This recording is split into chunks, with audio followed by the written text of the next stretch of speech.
What's up, friends? The Nerdy Filmmaker here, and today we're going through 5 more mistakes you can avoid as a new filmmaker. If you missed the first of this video, I'm going to leave it in the description and at the end card at the end.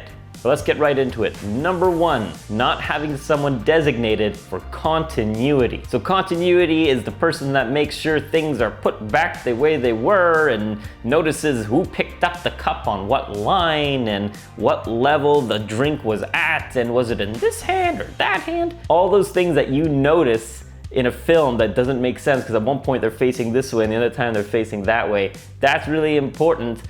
Because it's jarring, it kind of breaks the flow and the narrative pulls the audience out of it. And if you don't have someone designated to watching that, it's gonna fall through the cracks and then your editor is gonna be tre upsetto.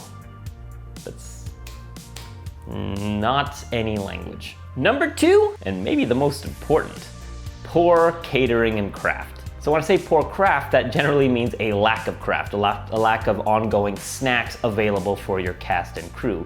Ideally, you'll have someone actually handing them out to make sure that people eat and drink water, because a lot of the times, especially for some reason, directors of photography will often just forget to drink.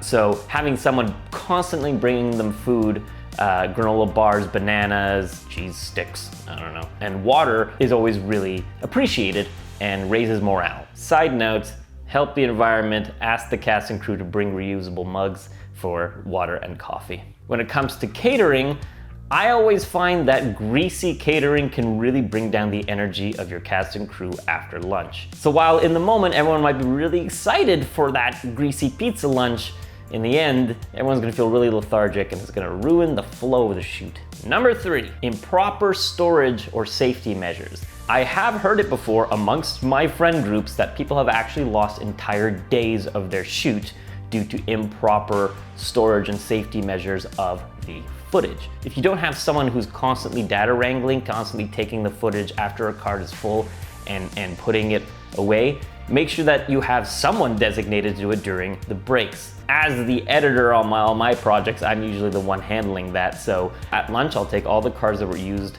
in the first half of the day and start to put them onto my computer, as well as 2 external hard drives. When we go home at the end of the day, everything goes in different cards. When you're doing this, make sure you're always copying directly from the card onto each one of the drives, and not just copying it onto one of the drives and then duplicating that onto the other drives. Because if there was a mistake going from the card to the first drive, that mistake will then be copied over to all your other copies. Number 4, and I definitely suffer from this, but we always seem to think that we can make do without an AD. Don't forget your AD. An assistant director is so important to keeping everything on schedule and on track. And for some reason, people always go, I can be my first AD. And I say it a lot. Am I ever right? Yes. All that being said, you need someone on set who is pushing against the creativity of your director and director of photography, who want to take all the time in the world to make the shot beautiful. You need someone to push back against that and remind them that you might make the first shot beautiful and spend 3 hours on it, but you've just lost your 3 last shots, which were so important to the scene. And finally, on that note, number 5, do not go into a shoot without a shot list. I've seen it that people want to go into a shoot and they think we're gonna wing it. Well, unless you have a lot of experience winging it, it's not gonna get wung. A shot list is the foundation for the entire day's schedule. And so you really need to make sure you have a shot list so that you not only get the scheduling right, but once you're on set, everyone knows what's going on, everyone knows what order the shots are in, how you're lighting, where the equipment is supposed to be, because it can't be over there because we're shooting that way first, right? And now it's in the background, and everyone's like, oh, you should have told me. Now I put it in the background, like a shroom.